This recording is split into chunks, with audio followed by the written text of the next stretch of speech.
get this. Today we're going deep on relationships. Ooh, juicy. Right. We're talking about how to build stronger, healthier ones. Those are always a popular topic. Totally. But get this, we're not just talking theory. So we have, like, real-world stuff to work with. We do, using, well, think of it as a cheat sheet, actually. A cheat sheet for relationships. I like it. Right, and it lays out, like, 10 key areas, super practical stuff. Okay, so not just, like, vague advice, but actual steps. Exactly. And what's cool, I mean, at least what struck me is, Yeah. it's all about, like, small, consistent actions, you know? Oh, I see. So not those big, over-the-top gestures. No, it's like building a solid foundation brick by brick. That makes a lot more sense. Right. Like anyone can do that if they just stick with it. Consistency, that's the key in so many things, you know? Absolutely. So should we jump into the first area? Let's do it. What's on deck? Communication.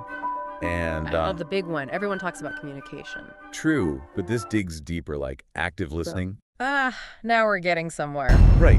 And the thing that surprised me, because I used to be skeptical, Skeptical about what? those I statements. You mean like instead of blaming, you express your feelings? Yeah, I used to think that was cheesy, but now I get it. It's powerful. It changes the whole dynamic, see? Yeah, the notes really like opened my eyes to that. Imagine this. Instead of you always do this, it's I feel hurt when... Okay, I'm seeing it now. it takes the heat out of the conversation, less defensive.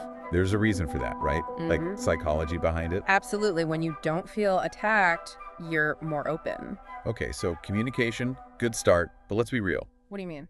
Even with the best communication, disagreements happen. Oh, yeah, that's life, right? You can't avoid every conflict. So how do we handle that? What does the cheat sheet say?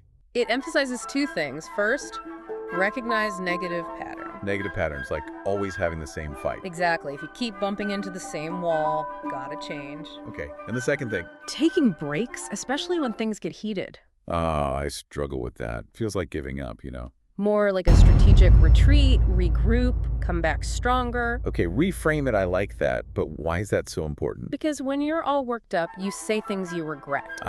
So the break is to cool down, think clearly. Exactly. You shift from reacting to, well, understanding. Makes sense. So we've tackled the tough stuff. Now for fun. Fun in relationships. That's a new one. Right. Well, the cheat sheet talks about quality time. Okay, like date nights, doing things together, that kind of thing. Exactly. Stuff that maybe some couples, roll their eyes at.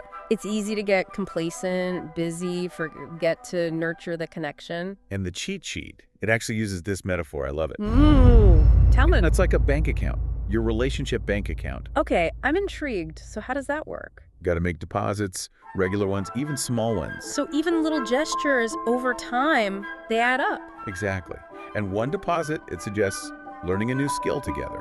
Oh, like taking a cooking class, something like that? Yeah, or it gives this image of a couple learning to dance. Aw, that's sweet, stumbling around, laughing together. Right. Creating these shared memories, building that connection. It's like a reminder that relationships should be fun too. Totally. And it makes me think of another point, maybe a tougher one. Shoot, lay it on me. Seeking professional help, like therapy or coaching. Not just for when things are bad, but as a preventative measure. Exactly. Like you said, an investment, in this case, in your bond. It's like having a personal trainer, but for your relationship. I like that analogy. They help you spot the weaknesses, build skills. And they give you tools, strategies to navigate the tough stuff. Okay, so we've covered communication, conflict, fun, and now... getting into the really deep stuff. Exactly. Intimacy, but not just the physical kind. Right, that's important, but there's a whole other level. Emotional intimacy, the cheat sheet calls it feeling safe, seen. And understood, like on a deeper level, by your partner. And vulnerability is key. That's where it gets real, Opening up, letting your guard down, it can be scary.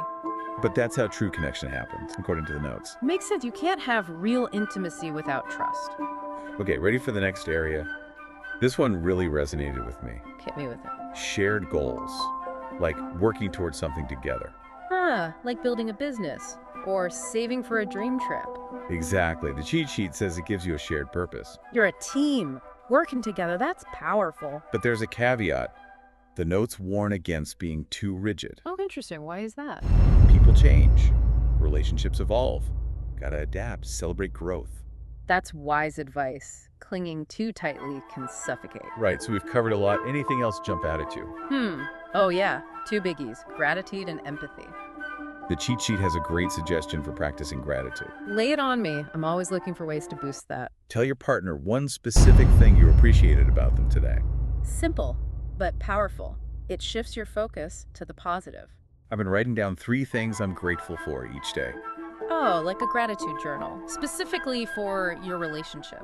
Yeah, it's amazing how that changes my perspective. It's like training your mind to see the good, even in tough times. And empathy, that goes hand in hand, right? Yeah.